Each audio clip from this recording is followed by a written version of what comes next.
Hello et bienvenue dans cette toute première vidéo interview du studio. Comme je vous l'avais dit, l'objectif de cette chaîne, c'est de pouvoir inviter des entrepreneurs, des personnalités publiques et politiques, des créateurs de contenu, bref, des personnes super inspirantes pour pouvoir les interviewer dans les décors de Studio Rec. Donc aujourd'hui, je suis super contente parce que je suis avec Ruby, qui est une des membres de ma formation UGC School. Et en plus, c'est la première fois qu'on tourne dans le décor vintage, donc là, il est vraiment inauguré. Donc je suis super contente, on va parler un petit peu de son parcours, de ce qui la challenge au quotidien dans son métier et un petit peu de ses inspirations. Enfin voilà, ça va vraiment être une interview très sympa. Donc avant de commencer avec les petites questions que j'ai préparées pour toi, Ruby, est-ce que tu pourrais te présenter ? Oui, bien sûr. Moi, c'est Ruby. J'habite à Lille, dans le nord de la France. J'ai 28 ans et j'ai commencé par l'UGC il y a moins d'un an. Trop bien. Et du coup, tu dis, tu as commencé avec l'UGC, tu fais de l'UGC. Est-ce que tu pourrais expliquer un petit peu, imaginons par exemple que tu parles à ta toi de quand tu avais 10 ans, un petit peu c'est quoi le métier UGC ? Parce que je sais qu'il y a des personnes qui nous regardent qui peut-être n'ont jamais entendu parler de ce terme, ou alors ils connaissent le terme UGC, mais le cinéma, il y a souvent la confusion. Donc est-ce que tu pourrais un peu expliquer ce que c'est ? Oui, bien sûr. Mon moi de 10 ans, donc je vais parler comme un enfant de 10 ans, clairement, je fais des vidéos pour vendre des produits ou des services à travers les réseaux sociaux. Mais du coup, c'est différent de l'influence, j'imagine. Enfin, tu n'utilises pas ta communauté. Non, j'utilise pas la communauté. Pour exemple, j'ai pas énormément d'abonnés sur Instagram. Je dois être autour de 400. Et j'ai commencé de zéro. Hein. Ouais. Et pour autant, ça c'est de fil en aiguille, c'est venu, mais rien à voir avec l'influence. J'ai pas besoin d'avoir une communauté vraiment avec moi pour vendre le produit d'une marque ou d'une entreprise. C'est vraiment moi et moi-même. Ouais, c'est ça. La marque, elle va diffuser la vidéo sur ses réseaux sociaux, mais c'est pas toi, ton compte qui est mis en jeu. Non, quoi. c'est pas le compte. Ouais, c'est la différence du coup avec l'influence. Ouais, c'est ça. Souvent, on confond les deux, mais voilà, c'était vraiment pour expliquer un peu ça. Et du coup, comment est-ce que tu es arrivée dans ce domaine, dans la création de contenu UGC ? Ça fait longtemps que tu en fais ? Alors, la création de contenu UGC, j'ai commencé en janvier 2024, moins d'un an. Et comment, en fait, j'ai connu ça déjà ? C'est, j'étais sur TikTok, je scrollais. Et puis voilà, en fait, l'algo, j'ai vu une vidéo d'un gars, je pourrais plus dire qui c'est, mais qui prônait le fait que oui, on peut gagner de l'argent en faisant des vidéos, etc. Bon, t'es un petit peu dans l'excès en disant qu'on pouvait gagner 5 000 € par mois, vois, mais fail, hein, c'est pas ce qui se passe en réel. Tu peux les atteindre, mais tout ça pour dire que j'ai commencé comme ça en regardant sur les réseaux. Et puis par la suite, j'ai laissé un petit peu de côté. Puis 2-3 mois après, je suis revenue parce que pareil, on m'a reproposé une vidéo qui expliquait en fait l'UGC ce que c'était. Et je pense que c'était vraiment en train de se développer et d'être sur le marché. Et c'est pour ça que l'algo me montrait des choses comme ça. Puis voilà, j'ai commencé et je me suis dit, ok, faut que je tente. Faut tenter. C'est un truc qui me correspond parce que pour la petite histoire, 2 ans avant, moi j'avais déjà ouvert ma micro-entreprise. Dans quel domaine ? Pareil, dans la création de contenu, mais je connaissais pas du tout l'UGC. Ok, ouais. Je ne savais pas du tout que c'était possible, j'avais aucune connaissance dans ça. C'est juste moi, je voyais que je pouvais faire des vidéos parce que mon conjoint a une académie de football et en fait, je faisais sa communication à travers des vidéos. Pour montrer sur Insta ce qu'il proposait. Et de là, en fait, moi, je me suis pris au truc. Je faisais des vidéos, et je me suis dit, mais en fait, il y a peut-être des entreprises comme lui, ou même des micro-entrepreneurs qui ont besoin de ça. Donc, je vais leur proposer mes services juste pour ça, quoi, juste pour tester. Donc, ça s'est fait. J'ai eu 1 ou 2 clients, tu vois. Ça a fait un peu flop, parce que c'était en 2020. Ouais, déjà que les marques, maintenant, en 2024, parfois, l'UGC, c'est quoi ? Alors, en 2020, j'imagine même pas. C'est ça. Et en 2020, c'était pas encore... tu vois, les gens, ils étaient un petit peu dans leur tête. Non, moi, j'ai Facebook, ça me va, ça sert à rien, voilà. Donc, ça a fait un peu flop, mais moi, ça m'a permis déjà de tester. C'est un échec qui a été très constructif. Je l'ai pas arrêté parce que je l'ai mis de côté. Et donc, du coup, là, 2-3 ans après, j'ai vu l'UGC, j'ai dit, mais en fait, c'est ce que je faisais déjà de base. J'avais déjà l'idée. Sans savoir ce que c'était. Et en plus de ça, là, on le propose. Donc, si on le propose, les marques ou les entreprises sont au courant, plus ou moins, tu vois. Donc, on y va, on le fait. Et puis voilà, et que tu es rentré comme ça dans l'UGC. Mais du coup, avant ça, donc que tu avais ta micro-entreprise, que tu avais fait quelques vidéos comme ça, est-ce que tu étais déjà dans un domaine créatif ou alors pas du tout ? Tu étais salariée ou Ouais, moi, j'étais salariée. Okay. Je travaillais en tant qu'animatrice dans un centre social. D'accord. Donc avec des jeunes, je faisais les vacances scolaires, etc. Et rien à voir. Franchement, rien à voir. J'ai jamais travaillé dans le digital. Voilà, c'est pas mon parcours d'études. De base, moi, je viens d'un bac pro, bac professionnel service aux personnes, donc vraiment rien à voir. Et j'ai continué dans une branche sociale parce que c'est ce qui m'anime beaucoup, le social, au contact de l'humain, etc. Et dans mon travail que je faisais en centre social, donc je retrouvais ça, mais d'un côté, voilà, je filmais aussi, tu vois, ce que je faisais avec les jeunes, etc. Je me mettais sur les vidéos sur le Facebook. Voilà, non, je faisais pas du tout. Ok, ouais. Vraiment du social au digital. Ah ouais, social au digital. Mais j'avais ce côté vraiment de création. À chaque fois que je faisais quelque chose, je filme, photo. Même, tu vois, quand je faisais des activités avec les jeunes, je faisais des lives Facebook. Ah ouais, ok. Voilà, on faisait... Il y avait déjà un truc. Ouais, il y avait un petit truc, tu vois, on le montre, ouais, ça va être trop bien. Et vraiment, c'est cette vibration de me dire, je vais faire ça, ça va être trop bien. Est-ce que toi, tu as une manière de décrire ton style ? Est-ce que tu as, moi je dis toujours un peu, est-ce que tu as ta signature dans le domaine de l'UGC ou je sais pas, des niches en particulier avec lesquelles tu bosses ? Est-ce que quand on voit par exemple ton compte sur Instagram, on sait que c'est Ruby, moi maintenant je le sais, je reconnais un peu ton style. Comment tu décrirais ton style ? Je pense que c'est l'accessibilité, l'adaptabilité, être sur le terrain, le sourire. J'ai pas forcément de niche, tu vois, à proprement parler. Si, j'aime beaucoup la food. Voilà, j'ai vu, je me considère comme food lover, tu vois. Mais j'aime beaucoup ça. Et donc, du coup, ça arrivait naturellement parce que le contenu que je fais maintenant est beaucoup dirigé vers la restauration, etc. Par contre, si tu regardes mon Instagram, en fait, moi, je suis très mauvaise élève pour ça. C'est que je ne publie pas forcément sur mes réseaux. Au début, je l'ai fait. Quand j'ai commencé l'UGC, je regarde un petit peu ce qui se faisait. Et du coup, je dis, de toute façon, c'est comme ça qu'ils vont me remarquer. Donc on fait.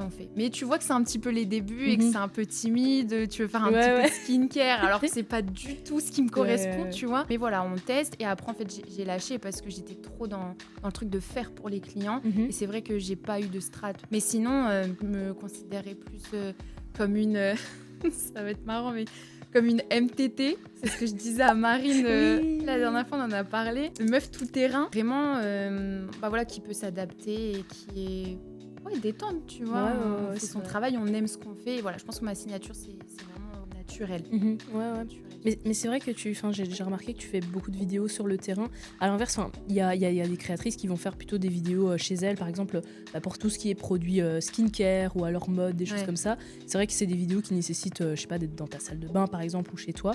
Mais c'est vrai que, parmi les créatrices que je suis, c'est vrai que je vois que tu fais... même pas forcément sur ton compte mais dans tes stories, que tu fais des trucs sur terrain et ça je trouve ça cool et ça change. Et comme quoi les entreprises, pas qui ont que des business e-commerce mais aussi physiques comme des restaurants, ils ont aussi besoin du GC et ça peut être hyper intéressant et pertinent dans leur stratégie quoi. Bien sûr, et c'est à ce moment-là où tu te démarques un peu.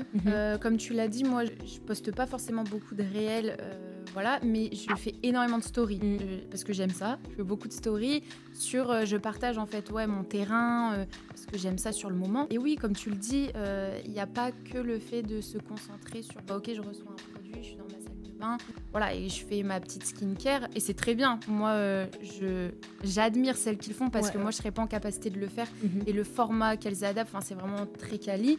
Mais il y a autre chose aussi, comme tu dis, des entreprises, même des restaurateurs qui peuvent avoir besoin de ça. Moi, j'ai eu beaucoup de messages parce que comme tu dis, je monte dans mes stories. Oui, mais en gros, comment tu fais pour aller les démarcher, etc. En fait, c'est une question de... Désolée, c'est grossier, mais de culot un peu.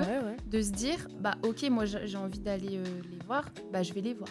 Moi, comment ça s'est passé ? Je me suis dit, ok, je vais aller faire une vidéo d'un restaurant. Si c'est les restaurants que je veux toucher, je vais aller faire une vidéo d'un restaurant. Je vais filmer, faire mon contenu, puis je vais la poster. Et naturellement, ça va venir petit à petit. Si tu le fais et refais, déjà, tu vas gagner en expertise et tu vas te sentir beaucoup plus à l'aise. Ouais, plus légitime aussi. Et légitime de le faire, tout à fait. Et quand tu auras une ou deux personnes qui va venir sur ton compte, qui va commencer à t'envoyer des messages, déjà là c'est une grande victoire. Juste t'en es un qui te dise j'ai vu la vidéo là du resto, tu serais capable de le faire ? Bien sûr et tout, on peut voir. Donc voilà, parce qu'en fait, moi ce que j'ai remarqué, c'est que les filles, en général c'est des filles mais j'oublie pas les garçons, c'est que les gens se concentrent beaucoup sur le fait on reste dans l'UGC et on n'arrive pas à prendre de la hauteur sur ce que c'est vraiment parce qu'en fait c'est juste un contenu généré par l'utilisateur, donc que ça soit au restaurant, dans une entreprise entreprise, exactement la même chose. Et toi, tu dirais que c'est quoi qui te fait vibrer le plus dans la création UGC? C'est quoi qui te fait kiffer vraiment dans ce métier? Tu as parlé du fait que tu es une personne créative. C'est ça, pouvoir mettre un peu...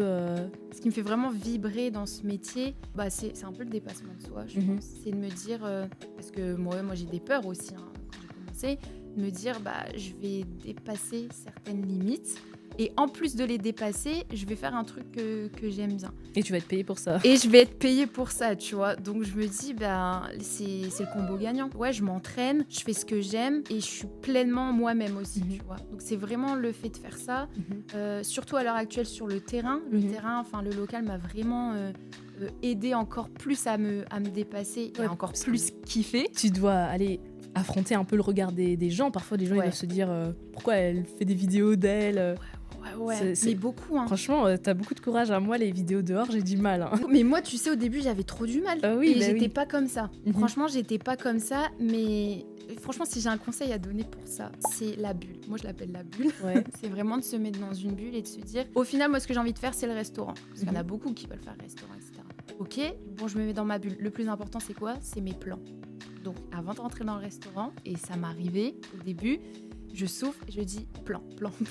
Je veux faire mes plans, on y va. Et en fait, je me suis rendu compte au fur et à mesure que les gens ne te regardent pas parce que ils se moquent de toi. Ouais. Les gens te regardent parce qu'en fait, tu fais quelque chose que eux ne seront peut-être même pas capables de faire. Et c'est pas de l'admiration parce que voilà, mais c'est vraiment, punaise, elle le fait. Ouais. Et ça, au fur et à mesure, je m'en suis rendu compte. Et en fait, il y a un autre truc aussi, ça m'a beaucoup appris, c'est que si les gens te regardent, souris-leur en fait, ou fais-les participer. Et généralement, ils vont sourire en retour en vrai. Et ils sourient. Ils vont pas te tirer la gueule ou quoi. Non, tu vois, ils sourient et en plus, ils ont envie de t'aider. Moi, j'ai un exemple typique. Je rentre dans un restaurant, j'avais pas de trépied en plus à ce moment-là. Le resto, il était blindé et j'avais pas réservé et tout. Et je devais absolument faire cette vidéo. Je dis, ok, bulle, on rentre. Donc, je commande et tout, je fais mes plans, on commence à me regarder, etc.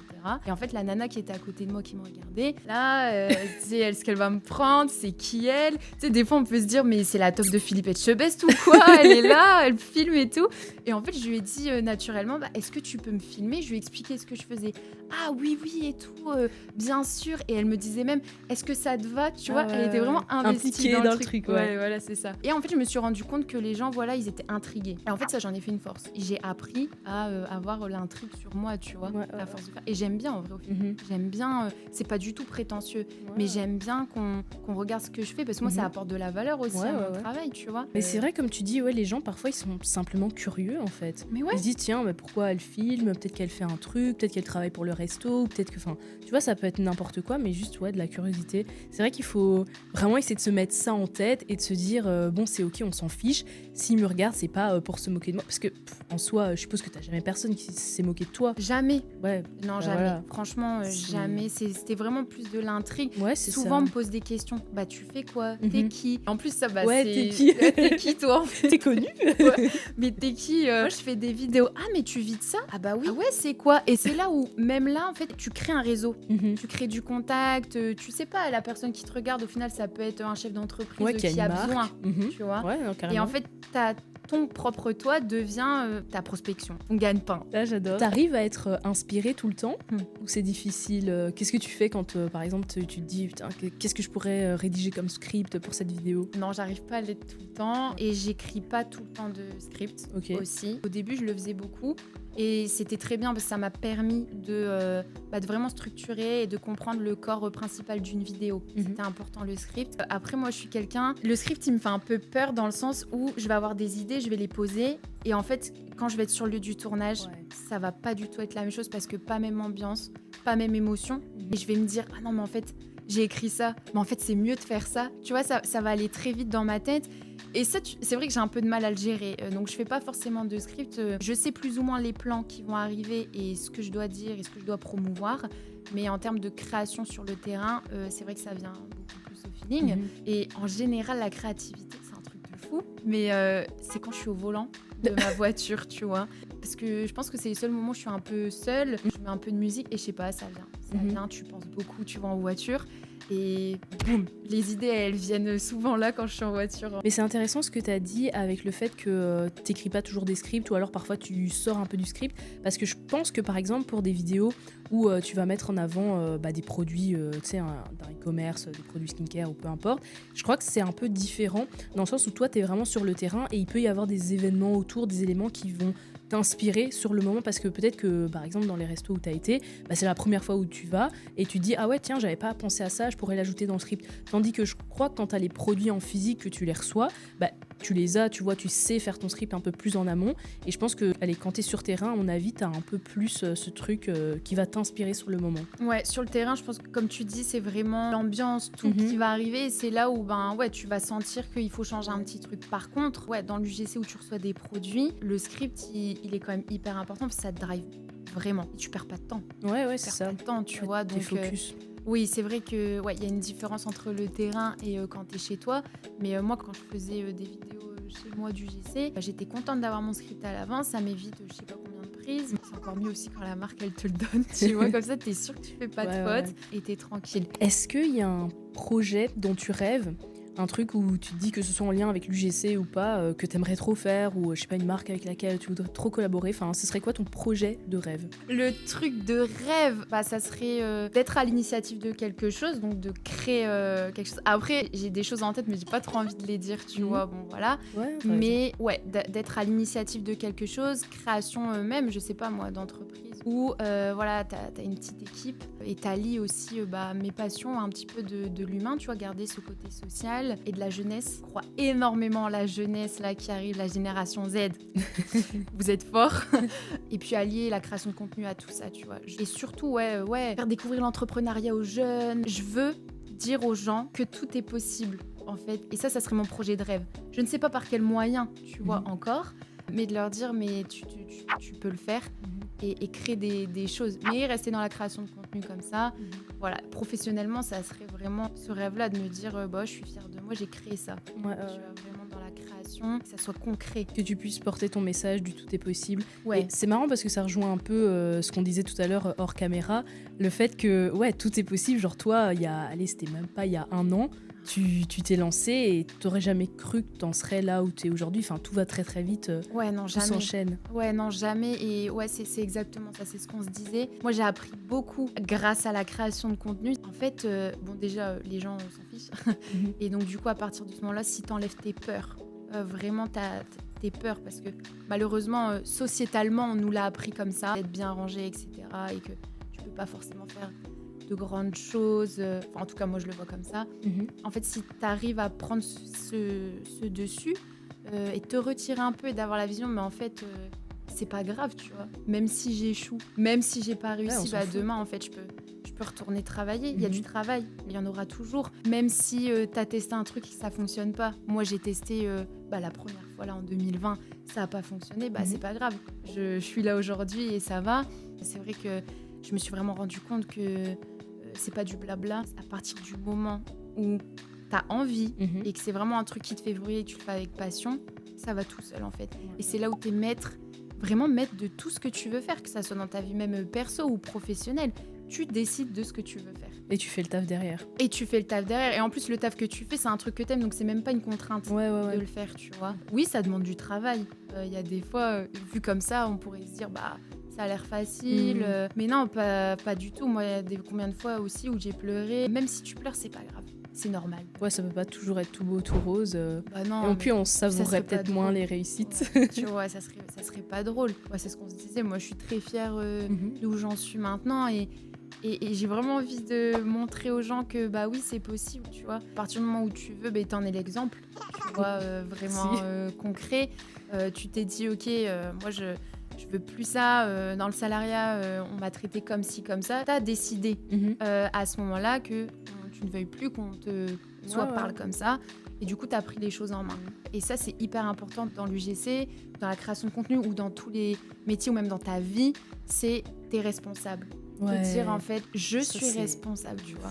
ma responsabilité, c'est moi-même. Mais se responsabiliser, c'est tellement important, t'as tellement raison. Mais les gens, ça ils fait sont... partie d'un module dans ta formation. Ouais, je l'ai intégré dans UGC School parce que y a trop de gens qui se disent oui, c'est les événements extérieurs, c'est parce que je suis pas née dans la bonne famille, c'est parce que j'ai ceci, j'ai cela. Mais en fait, non, tu es responsable de tout ce qui t'arrive. Enfin, la plupart des choses, je veux dire, s'il y a une maladie qui tombe sur toi, voilà. Mais si, par exemple, t'as pas de résultats dans ton business, ben, c'est que t'as pas encore essayé assez de méthodes pour y arriver, en fait. Et c'est ça le truc il faut vraiment switcher à ce niveau-là, parce que si à chaque fois tu remets la faute sur ton entourage, sur les autres, sur les événements extérieurs, t'arriveras jamais à rien, et voilà, c'est débile. Alors qu'il te suffit de mettre un peu l'ego de côté, parce que clairement se responsabiliser, c'est aussi mettre ton ego de côté, et là tu vas te rendre compte que bah oui, t'es capable de le faire, c'est juste qu'il va falloir charbonner effectivement, et voilà, ça tout le monde n'est pas prêt à le faire. C'est marrant parce que j'en parlais encore il y a pas longtemps, mais quand tu te dis c'est de ma faute en fait ce qui est en train d'arriver, fais en sorte que ça change pour plus que ça arrive, tu vois. Ouais. Et là tu rentres dans un processus où déjà tu gagnes beaucoup plus confiance en toi. Quand t'évites de trouver des excuses, voilà, que tu dis ok, la réalité c'est ça, c'est moi, j'ai pas fait ça, non, c'est pas parce que la marque elle a pas été gentille ou parce que elle a pas le budget. Bon, je donne un exemple typique, ouais. Il y en a, c'est vrai, tu vois. Il y en a, oui, mais pas toutes, tu vois. Pas toutes. Ouais. Et si elles te disent on n'a pas le budget, bon, je suis responsable, je veux ce prix-là. Donc je vais lui dire ok, t'as pas le budget, mais moi je peux te proposer ça, et comme ça on s'aligne. Enfin, voilà, tu vois, il y a toujours moyen. Il y a toujours moyen. Il y a toujours moyen, même si au début tu passes par la gratuité. Pas trop longtemps, mais tu passes par la gratuité pour aussi montrer que voilà, tu peux discuter et dire c'est un investissement. Tu vas faire sur après, de dire ok, là je te le fais gratuit, tu vois mon travail. Par contre, la prochaine fois, si tu veux qu'on continue, et je sais que tu seras satisfait de mon travail parce que je suis trop forte, et là, tu vois, on peut, voilà, le culot en fait. Comme tout à l'heure. Là, on peut négocier, et tu verras, enfin, vous verrez, les marques, elles vont te respecter. Moi, au début, quand on me disait les marques, tu sais, je les voyais comme une hiérarchie. Ouais. C'est des marques, ils travaillent avec les influenceurs. Moi, au début, j'étais comme ça. Ouais, je comprends. Et je me disais, c'est des marques, et ouais. me payer moi, mais moi, je suis qui? Je suis personne, tu vois. Je me suis dit, mais en fait, attends, les marques, c'est qui? Bah oui. C'est des humains. Bah oui. Tu vois. Ils mangent comme nous, voilà. Ils dorment comme nous, ils ont des émotions comme nous, ils ont une vie comme nous, ils font leur travail juste comme nous. Et donc, t'es totalement légitime à dire, écoute, moi je peux te faire ça, oui ou non. Et même si c'est non, c'est pas grave. Au moins, t'as pas de regret à te dire, je l'ai pas fait parce que c'était telle marque. J'aurais dû essayer, tu l'as pas fait, machin. Ouais. Les regrets, y a rien de pire. Et comme il dit toujours mon compagnon, c'est le non, tu l'as déjà. Le non, donc N-O-N. Si tu testes pas, tu peux pas avoir de oui, tu vois. Si tu demandes pas, voilà. Donc pourquoi ne pas essayer, et pourquoi juste ne pas tenter sa chance, quoi. Est-ce que toi, tu penses que dans notre métier de créatrice de contenu, est-ce que tu penses que l'IA, peut-être que tu l'utilises déjà, est-ce que tu penses que l'IA a une influence, va peut-être faire évoluer notre métier ou le remplacer? Il y a des gens qui ont cette peur-là, l'IA et tout, ça va remplacer notre métier. Est-ce que tu penses ça, toi? Pas du tout. Okay. Pour moi, l'IA, c'est un bras droit. C'est vraiment... moi, l'IA, c'est mon associé. Là, j'adore la façon dont tu le dis. Tout ce que je fais, c'est... je demande à ChatG, je l'appelle ChatG. ChatG, là, j'ai besoin de toi, tac, parce que en fait, c'est pas une menace, tu vois. C'est vraiment... faut le voir comme un plus. C'est carrément un plus, même dans notre métier, tu vois. Ça soit en termes de temps, de rentabilité. Voilà, ça peut être un très bon moyen d'avancer avec lui. Et le voir comme un partenaire. Maintenant, oui, dans ta créativité, tu vas pas recopier mot pour mot ce que l'IA va te donner comme réponse, etc. Il faut aussi que tu apportes ta touche. Donc là, ça, c'est ton travail. Mais en termes de structure, moi, je suis quelqu'un, je pars carrément dans tous les sens. Il faut que je note. L'IA, il me permet de structurer en fait tout ça de telle manière à ce que ça soit plus fluide, par exemple. Donc non, franchement, moi, je le vois trop comme... même comme un allié. Ah ouais, et même sur des plans personnels. Je lui pose des questions. Il y en a beaucoup, tu vois, qui font ça. Il y a une trend là qui passe aussi un petit peu sur TikTok de demander à l'IA ce qu'il pense de ton compte, Insta, etc. Tu vois, c'est hyper pertinent parce que t'as quelqu'un déjà qui va pas te juger, en fait. C'est vrai. Et qui en plus va te donner des bons conseils et te dire la vérité. Et donc, si t'as la vérité, responsabilise-toi et fais en sorte, tu vois. Après, je dis pas que tout ce qu'il dit est vrai ou tu l'adaptes à ta façon, faut filtrer. Mais non, non, bras droit tout de suite. Ouais. Et pour la création de contenu, l'IA remplacera pas, tu vois, surtout pour le terrain, là je parle sur le terrain, mais côté humain aussi, de créer du contenu, d'échanger avec les gens et des émotions que tu veux partager à travers tes vidéos, tu vois. Ça, l'IA, je sais pas à quel degré l'IA va on verra, exploser. Ouais. Mais pour l'instant, en tout cas, je le vois pas du tout comme une menace Non, et pareil. surtout pas une excuse. Mais Ouais. non. Ah oui, parce que c'est vrai qu'il y a des personnes qui pourraient l'utiliser comme excuse. Ah ouais, non, non, non. On vous voit. Ah ouais, on vous voit. Non, non, il faut le prendre comme un allié. Ouais. Mhm. Est-ce que aujourd'hui tu as un conseil à donner à quelqu'un qui voudrait et qui hésite à se lancer dans une voie créative?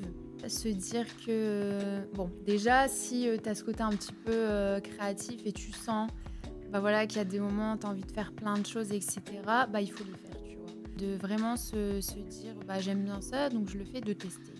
Franchement, faut tester encore une fois, parce que c'est en faisant, même si ça marche pas, ça marche en plus, tu fais, et c'est là où tu vas réussir à la façonner aussi, cette créativité. Mais ouais, je dirais vraiment de le faire. Oser. Ouais, faut oser. Et réussir à peut-être aussi mettre un peu de côté ce regard des autres. Parce que moi, j'ai l'impression que souvent, on a peur de se lancer dans des trucs parce qu'on a peur d'échouer par peur du regard des autres. Genre, si on était seul sur une île, j'avais déjà vu ça dans une story de ma mentor qui disait, si tu étais seul sur une île et que tu peux échouer et que personne ne le saura, tu vas oser, tu vois. Parce que tu t'en fous, ça n'a pas d'impact. Tandis que là, c'est vraiment le regard des autres, le fait que les autres, ils peuvent te dire « Ah bah ouais, tu vois, je te l'avais dit, t'allais échouer. » Et si t'arrives à bloquer, mettre des œillères et à mettre ça de côté, je pense que tu vas avoir plus de facilité à tenter le truc, quoi. Mais complètement. Et ça peut être difficile, mais je trouve que ça vaut le coup. Moi, par exemple, clairement, j'ai mis ces peurs-là de côté. Au début, je voulais pas... je me souviens, j'ai pas eu de compte Facebook avant mes 17 ans, parce que je détestais me montrer et me mettre en avant et tout ça. Finalement, aujourd'hui, je suis sur les réseaux, je poste quasiment tous les jours. Enfin, c'est mon métier, je vis de ça. Je pense que si j'avais jamais osé me dire oublie ce que les autres y pensent, c'est pas eux qui vont payer des factures, j'aurais jamais osé et j'aurais jamais réussi à vivre de ça, quoi.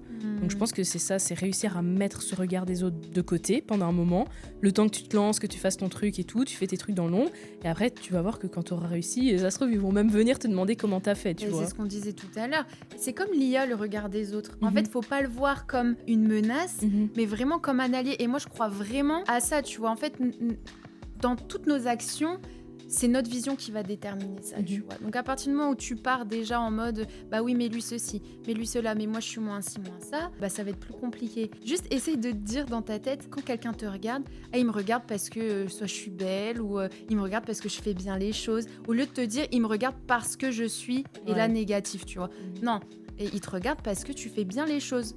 Et là, franchement, moi, je te jure, ça change tout. Ça a trop marché. Je me suis dit, il me regarde parce que en vrai, je suis trop une star, tu vois. Mais non, je suis pas une star, mais moi, en tout cas, maintenant, c'est comme ça. J'ai plus peur grâce à ça, tu vois. Est-ce qu'il y a quelque chose que tu voudrais ajouter, une conclusion à cet épisode interview Déjà, je suis trop contente qu'on se soit vu là en vrai, qu'on ait partagé ça parce que c'est la première fois en physique. Conclusion, trop contente. Merci aussi à toi pour tous tes conseils parce que j'ai intégré UGC School et j'en suis très contente, tu vois. Je suis pas payée pour ça, hein. Vraiment, c'est très sincère où à ce moment-là, j'avais vraiment besoin d'une structure. Tu étais là et je suis très reconnaissante aussi parce que tu as été très arrangeante. Donc voilà, très heureuse en tout cas de concrétiser et de me dire, punaise, il y a un an, j'étais dans ta formation comme ça, je suivais tes conseils et là, maintenant, on est là. Ouais, c'est vrai. Et c'est trop cool. Et puis, conseil à tous et à toutes de croire quand même en soi. Après, c'est des phrases bateaux qu'on dit souvent, mais c'est tellement réel. Elles sont vraies, ces Elles phrases. sont réelles, hein. C'est responsabilise-toi, fais ce que tu as envie et préoccupe-toi de toi en fait. Si tu as envie de faire ça, va. Trop bien. Merci beaucoup pour ta venue. Merci à Je suis très contente de t'accueillir sur cet épisode et dans ce nouveau décor. J'espère aussi que vous avez apprécié la vidéo. N'hésitez pas à mettre un commentaire sur ce que vous en avez pensé. Si vous avez des questions encore à poser à Ruby, vous pourrez la retrouver sur Instagram. Je vous mettrai le lien de son compte. En attendant, on se retrouve pour la prochaine vidéo. N'hésitez pas à mettre un like aussi, ça fait toujours plaisir. Et puis ça booste la chaîne. À bientôt.